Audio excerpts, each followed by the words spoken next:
Shalom, saudaraku, kekasih-kekasih Tuhan. Terpujilah Tuhan Yesus yang memberkati kita sampai dengan saat ini.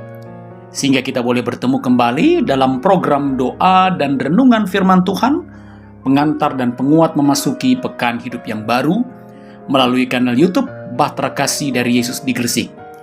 Dan adapun perikop pembacaan firman Tuhan kita saat ini terdapat dalam kitab Matius pasal 8 ayat 23 sampai dengan 27. Matius 8 ayat 23 sampai dengan 27. Dan judul renungan kita berdasarkan perikop ini adalah Tidurkah Tuhan? Sekali lagi, judul renungan kita adalah Tidurkah Tuhan? Nah, sebelum kita membuka dan membaca serta mendengar akan renungan firman Tuhan saat ini, mari kita berdoa.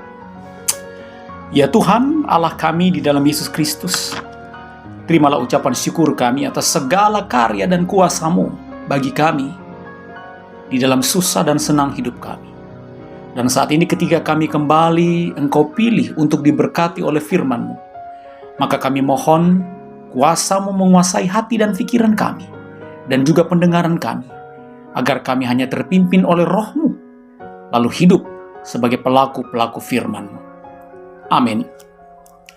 Nah, saudaraku, kekasih-kekasih Tuhan dan yang mengasihi Tuhan Yesus, pernahkah saudara mengalami suatu keadaan di mana pada saat itu saudara sedang menghadapi sesuatu yang sangat mencekam, dan pada saat itu saudara harus menghadapi keadaan itu seorang diri?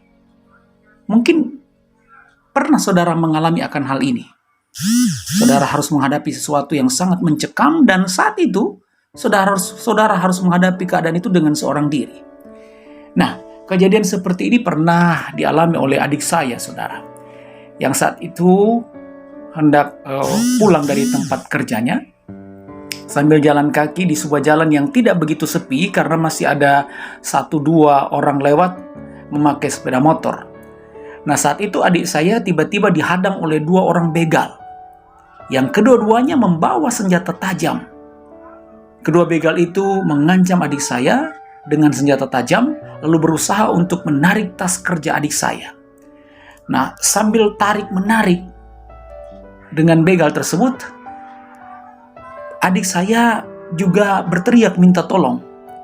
Tetapi orang-orang yang lewat di depan adik saya itu tidak berhenti menolong. Mereka berlalu begitu saja. Hal ini membuat adik saya semakin bertambah panik. Dia semakin bertambah takut karena dia semakin berteriak, orang-orang tidak ada yang mau tolong, saudara. Dia semakin gemetar, dia semakin gentar, dan akhirnya dia pun merelakan tas kerjanya yang berisi laptop dan HP miliknya, dibawa oleh si begal tersebut. Nah, saudara, peristiwa ini benar-benar meninggalkan trauma yang sangat menakutkan dan yang sangat menyakitkan bagi adik saya. Apalagi saat itu adik saya merasa sangat kecewa, sebab dia merasa dibiarkan sendiri, berjuang sendiri melawan begal-begal itu. Tidak ada orang yang menolong dia. Tidak ada orang yang mau datang menolong dia. Dan dia benar merasa sangat takut karena kesendiriannya pada saat itu. Nah, saudaraku umat Tuhan, perasaan ditinggal sendiri saat menghadapi suasana yang menakutkan dan mencekam, bahkan nyaris merenggut nyawa, juga pernah dialami oleh murid-murid Tuhan Yesus yang kurang lebih 2000 tahun yang lalu mereka alami. Dan inilah latar belakang dari perikop pembacaan firman Tuhan kita saat ini. Dikisahkan kepada kita bahwa suatu ketika Yesus dan murid-muridnya sedang berada di atas sebuah perahu. Tentu perahu ini adalah milik para murid yang memang adalah para nelayan-nelayan handal saat itu. Nah, ketika mereka berada di tengah danau dan saat itu Yesus sedang tidur. Nah, pada saat itulah badai dahsyat, gelombang besar menghantam perahu mereka, diikuti dengan hujan yang sangat lebat. Dan saat itu para murid yang walaupun berlatar belakang sebagai nelayan-nelayan kawakan, suka atau tidak, Mereka semua dilanda ketakutan, kecemasan yang luar biasa. Mereka saling berseru antara satu dengan yang lain. Tapi hal itu tidak mengubah keadaan mereka. Justru mereka semakin bertambah panik, semakin bertambah takut. Sebab mereka semua pada saat itu dilanda ketakutan yang sangat luar biasa. Dan mereka mulai merasa sendiri. Mereka mulai merasa sendiri menghadapi bahaya atau pergumulan yang hebat pada saat itu. Tetapi kemudian saudara-saudara, seperti yang kita baca dalam bacaan kita pada saat ini, saudara perhatikan di ayat yang ke-25. Dalam keadaan yang sangat takut, dalam keadaan yang sangat cemas, kemudian murid-murid itu serempak berteriak, "Tuhan, tolonglah, kita binasa." Kemudian Yesus pun berkata, "Dimanakah iman percayamu? Hai kamu orang yang kurang percaya. Di manakah imanmu? Hai kamu orang yang kurang percaya." Lalu Yesus pun menghardik angin badai itu, dan saat itu juga tenanglah danau itu. Saudara bisa lihat di ayat yang ke-26 yang saudara baca tadi. Dan murid-murid pun sangat heran dan sangat takjub atas peristiwa tersebut. Nah, saudaraku, kekasih-kekasih Tuhan dan kesayangan Tuhan Yesus, melalui firman Tuhan saat ini, saudara dan saya bisa mendapatkan beberapa pengajaran antara lain sebagai berikut.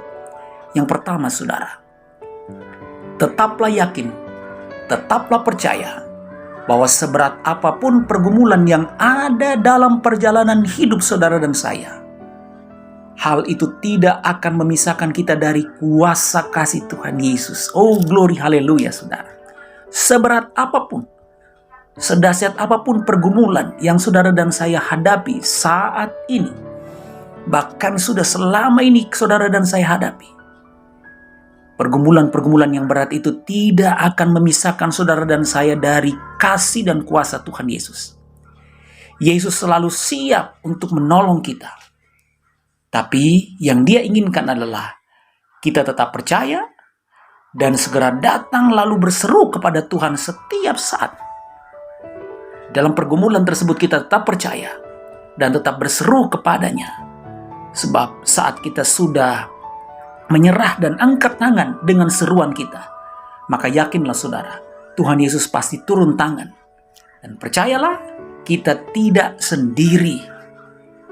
Kawan boleh menghilang saat kita sedang bergumul dalam kesusahan, tetapi Tuhan kita Yesus Kristus tidak pernah jauh dari kita. Berserulah kepadanya. Dia akan bertindak sesuai dengan cara dan waktunya. Itu yang pertama, saudara. Yang kedua, berusahalah dengan tuntunan Roh Kudus Tuhan agar badai hidup dan pergumulan kita yang kita hadapi, berusahalah supaya badai hidup atau pergumulan-pergumulan hidup kita tentang keadaan ekonomi rumah tangga kita, tentang sakit penyakit kita, tentang segala kesusahan-kesusahan hidup kita, berusahalah saudara, agar hal-hal tersebut jangan sampai mengurangi iman percaya kita kepada Tuhan. Sakit penyakit boleh ada.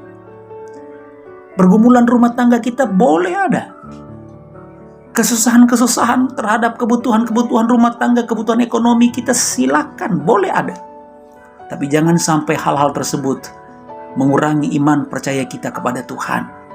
Sehingga Tuhan tidak lagi harus berkata, "Di manakah imanmu, hai kamu yang kurang percaya?" Tetapi yakin dan percayalah bahwa kalau hari yang lalu atau minggu-minggu yang lalu kita belum melihat pertolongan Tuhan, percayalah saudara bahwa mungkin di pekan yang baru ini ada solusi, ada pertolongan dari Tuhan. Itu bukan mustahil. Itu semua karena apa?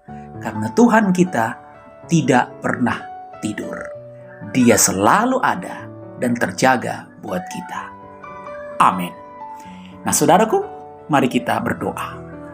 Tuhan Yesus, kami merasa sangat bersyukur karena mendapat penguatan melalui firman-Mu saat ini. Oleh karena itu, ya Tuhan Yesus Allah Bapa kami, dengan tuntunan Roh Kudus-Mu, izinkanlah kami tetap meyakini, tetap menjadi anak-anak-Mu yang teguh dan percaya hanya kepada-Mu dalam menjalani hidup ini. khususnya saat badai-badai pergumulan melanda hidup kami. Izinkanlah kami, berkatilah kami untuk tetap teguh di dalam iman. Karena itu ya Yesus, kami berseru, inilah ketakutan kami akan pergumulan-pergumulan rumah tangga kami. Inilah kecemasan kami tentang keharmonisan keluarga atau rumah tangga kami atau hubungan suami istri kami. Inilah ketakutan kami, ketakutan keluarga kami di masa yang sangat sulit. Inilah ketakutan kami akan sakit penyakit yang kami rasakan. Kami yang sementara dalam proses pemulihan, ada banyak ketakutan-ketakutan kami serahkan kepadamu. Dan inilah kekhawatiran kami akan anak-anak kami, tentang pertumbuhan mereka, tentang masa depan mereka, tentang cita-cita mereka. Mari Tuhan, Engkau sertai dan berkati anak-anak kami. Inilah kekhawatiran kami akan keadaan wabah yang melanda akan dunia ini. Ya Tuhan, tolonglah kami. Kepadamu kami percaya bahwa Engkau tidak pernah tertidur. Engkau selalu siap dan mampu untuk menolong kami. Inilah keyakinan kami. Inilah seruan kami. Dan kami bawa kecemasan dan ketakutan kami dan kami berkata, Tuhan, tolong kami. Ampunilah dosa dan kesalahan kami. Dan dalam pengasihan-Mu kami mohon, dengarkanlah doa kami. Haleluya. Amin. Amin. Amin. Nah saudaraku, saya Pendeta Hendra Dores, Sarjana Teologia, bersama dengan tim kerja Batra Kasih dari Yesus di Gresik mengucapkan selamat bergumul juang dan kita bertemu kembali di minggu yang akan datang. Shalom.